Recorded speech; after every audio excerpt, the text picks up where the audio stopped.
Hello friends, நம்மளுடைய TNPSC group 4 exam பார்த்தீங்கன்னா maths ரொம்ப இம்பார்ட்டன்ட். அந்த வகையில் நம்ம ஒவ்வொரு கொஸ்டின் பேப்பர் எடுத்து உங்களுக்கு சால்வ் பண்ணி கொடுத்துட்ருக்கோம். இந்த வீடியோவில் 2014 நடந்த மேக்ஸ் கொஸ்டின்ஸ்லாம் எப்படி கேட்டிருக்காங்கன்னு சொல்லிட்டு ஒன் பை ஒன் பார்க்கலாம். இதுக்கு முன்னாடி நிறைய வீடியோஸ் வந்து உங்களுக்கு அப்லோட் பண்ணியிருக்கேன். இப்போ பார்க்காதவங்க பார்த்துட்டு வந்துங்க, ரொம்ப யூஸ்ஃபுல்லாக இருக்கும். இப்போ பார்த்தீங்கன்னா நம்ம லாஸ்ட்டாக 157 கொஸ்டின்ஸ் வரை இருக்கிற கொஸ்டின்ஸ் எல்லாம் மேக்ஸ் கொஸ்டின் டீச் பண்ணியிருப்போம். இப்போ அதனை தொடர்ந்து வந்து 164 166 வரை இருக்கிற கொஸ்டின்ஸ் எல்லாம் நம்ம பார்க்கலாம். எப்படி கேட்டிருக்காங்கன்னு சொல்லிட்டு பார்க்கலாம். ஃபஸ்ட்டு பார்த்தீங்கன்னா என்ன கொஸ்டின்ஸ் வந்து கொடுத்துருக்காங்க பாருங்கள். 2/3 × 3² × 5 × 11, 2/4 × 3/4 5 × 5² × 7, அதுக்கப்புறம் ஸோ 2/5 × 3³ × 5³ × 7² × 11 ஆகிய எண்களின் எல்சிஎம் வந்து என்ன கேட்டுருக்காங்க. எல்சிஎம்னா லீஸ்ட் காமன் மல்டிபிள் சொல்லுவாங்க. இப்போ பார்த்தோன்னா இதில் வந்து அதிக மடங்கு எது இருக்கோ அதுதான் எடுத்துக்கணுமே. அப்படி இல்லைனாலும் அந்த நம்பர் நம்ம எடுத்துக்கணும், அதுதான் கான்செப்ட்டு. அப்போ இங்கே பாருங்கள் 2 இருக்குது, 2/3 இருக்குது, 2/4 இருக்குது, இங்கே 2/5 இருக்குது. அப்போ இதில் எது அதிக மடங்குன்னா 2/5. அப்போ 2/5 வந்து ஆப்ஷன் எங்கே இருக்குதுன்னு பார்த்தோன்னா, ஸோ இந்த இடத்துலையும் இருக்குது, இந்த இடத்துல இல்லை, இந்த ஆப்ஷன் வராது, இதுவும் வராது. ஸோ இதில் ரெண்டுத்துல எதுனா ஒன்று தான் வரும் கண்டிப்பாக. அடுத்து பார்த்தோன்னா ஸோ 3 எடுக்கணும். ஸோ 3/2 இங்கே இருக்குது, 3/4 இருக்குது, 3/3 இருக்குது. அப்போ நான் என்ன சொன்னால் அதிக மடங்கு 3/4 தான் எடுக்கணும். × 3/4 இங்கேயும் இருக்குது, இங்கேயும் இருக்குது, சரிங்களா.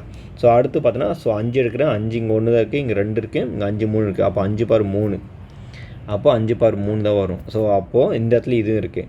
அடுத்து பார்த்தோன்னா ஸோ 11 வந்து இங்கே இல்லவே இல்லை, ஆப்ஷன் இதுவும் வராது. அப்போ இந்த ஆப்ஷனாக வரும், சரிங்களா. அப்போது 11 நம்ம எடுத்துக்கலாம். டேரெக்டாகவே நம்ம இந்த மாதிரி ஆப்ஷன் வந்து மூவ் பண்ணிட்டு போயிடலாம். ஏன்னா இங்கே 7 எடுக்கும்போது இங்கேயும் இருக்குது, ஸோ இங்கேயும் இருக்குது, இங்கே இல்லைனாலும் ஸோ நம்ம அதிக மடங்கு எது வந்திருக்கோ அதை எடுத்துக்கணும், சரிங்களா. அப்போது ஆப்ஷன் பி தான் சரியான விடை. 2/5 × 3/4 × 5/3 × 7² × 11 சரியான விடை ஆப்ஷன் பி தான். ஸோ அடுத்த கொஸ்டின்ஸ் பார்க்கலாம். என்ன இருக்குது பாருங்கள். 165 கொஸ்டின்ஸ் என்ன இருக்குன்னா, 3, 9, 27 டேஷ் என்ற தொடரில் அடுத்த உறுப்பு இந்த டேஷில் என்ன வரும் கேட்குறாங்க. ஸோ ரொம்ப எளிமையான கொஸ்டின் தான். இதை பார்த்தாலே உங்களுக்கு தெரியும். ஸோ என்ன பண்ணியிருக்காங்க அப்படின்னா, ஸோ 1³ என்ன இருக்குது, 1ன்னு நம்ம சொல்லிக்க முடியுமா? ஸோ அப்படின்னு கிடையாது, நம்ம எடுத்தோடனே க்யூபில் சொல்ல முடியாது. ஸோ இந்த இடத்துல இந்த நம்பரை ஒரு 3ஆல் மல்டிப்ளை பண்ணிக்கிறேன் காமன், சரிங்களா. அப்படி தான் வச்சுக்கணும். இப்போ 1 இருக்குன்னா முன்னாடி, ஸோ அது 3ஆல் மல்டிப்ளை பண்ணால் 3 வந்திருக்கு. இந்த 3ஆல் மல்டிப்ளை பண்ணால் 9 வரும். 9 3ஆல் மல்டிப்ளை பண்ணால் 27. 27 3ஆல் மல்டிப்ளை பண்ண என்ன வரும்? ஸோ 3 7 21 1, மீது 2, 3 2 6. ஸோ இங்கே மேலே எனக்கு 2 இருக்குது, அப்போ 8, 81. அப்போ ஆப்ஷன் டி தான் சரியான விடை. 81ன்றது சரியான விடை இந்த கேள்விக்கு, சரிங்களா. ஓகே, அடுத்த கொஸ்டின்ஸ் பாருங்கள் என்ன கொடுத்துருக்காங்கன்னு சொல்லிட்டு பார்க்கலாம்.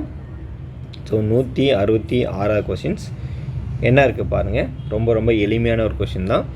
ஒரு தொகைக்கு 3 ஆண்டுகளில் 10% வட்டி விதத்தில் கிடைக்கும் கூட்டு வட்டி ரூபாய் 331 எனில், அதே தொகைக்கு அதே காலத்திற்கு அதே வட்டி விதத்தில் கிடைக்கும் தனி வட்டி எவ்வளவு அப்படின்னு சொல்லி கொடுத்துருக்காங்க, சரிங்களா. ஸோ இதை வந்து நம்ம எப்படி சால்வ் பண்ணுறதுன்னு அப்படின்னு சொல்லிட்டு பார்த்தீங்கன்னா, ஃபஸ்ட்டு உங்களுக்கு கேள்வி வந்து புரியணும், சரிங்களா. என்னென்னா ஒரு தொகை வந்து இருக்குது, எவ்வளோன்னே தெரியாது, அந்த பிரின்சிபல் வந்து கொடுத்துறாங்க.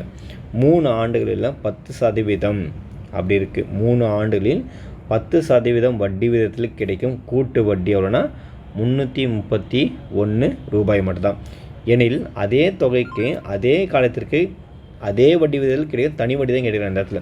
அப்போ ஃபஸ்ட்டு உங்களுக்கு கூட்டு வட்டிக்கான ஃபார்முலாஸ் என்ன? எடுத்தோடனே எல்லாருமே இந்த ஃபார்முலாஸ் நினைப்பீங்க, இது தப்பு.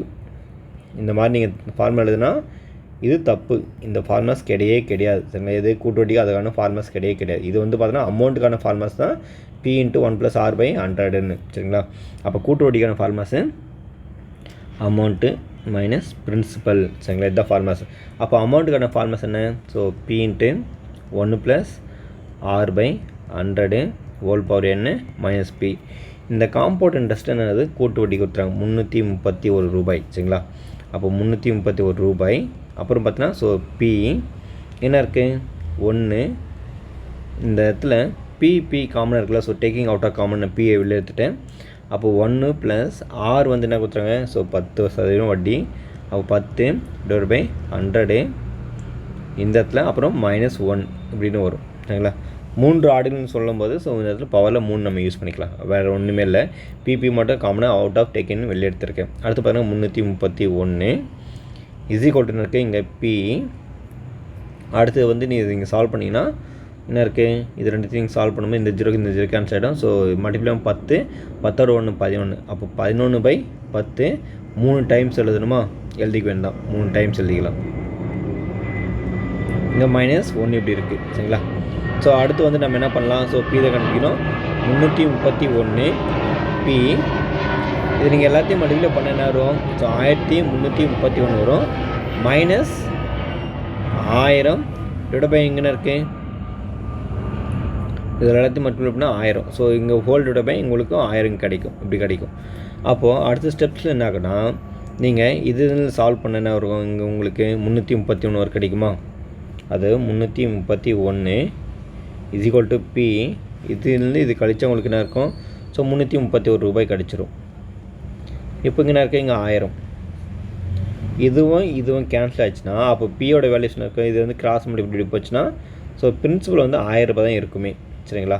1000 ரூபாய் இருக்கும். எப்போது, அது வந்து கூட்டு வட்டியில்.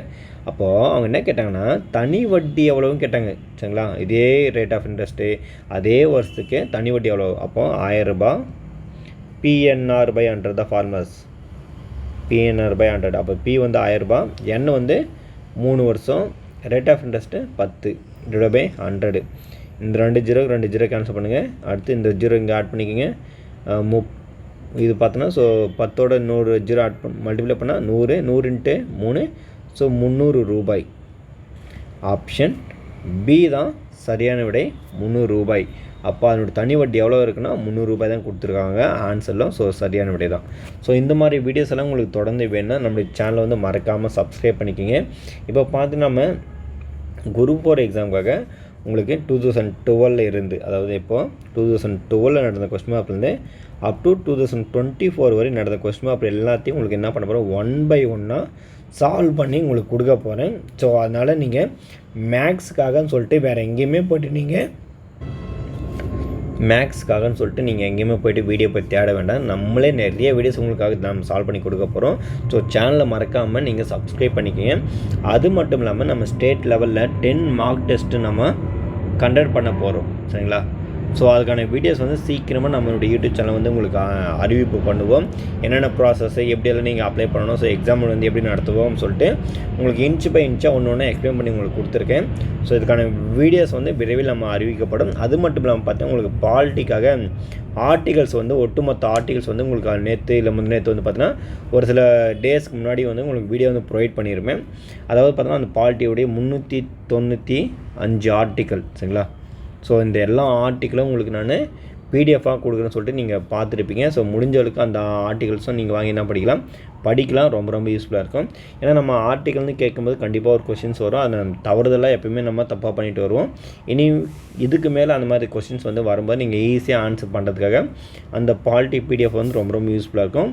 முடிஞ்சளவுக்கு சீக்கிரமாக நீங்கள் படிக்க ஸ்டார்ட் பண்ணுங்கள். ரொம்ப குறுகிய காலம் தான் இருக்குது. ஸோ உங்களுடைய கட் ஆஃப் பார்த்தீங்கன்னா ஸோ 175க்கு மேலே வர மாதிரி நீங்கள் உங்களுடைய ஸ்கோரிங்கை இன்க்ரீஸ் பண்ணிக்கோங்க. நான் சொல்கிற கொஸ்டின்ஸ் மட்டும் தான் சரிங்களா. சரி, மீண்டும் அடுத்த வீடியோவில் சந்திப்போம். நன்றி.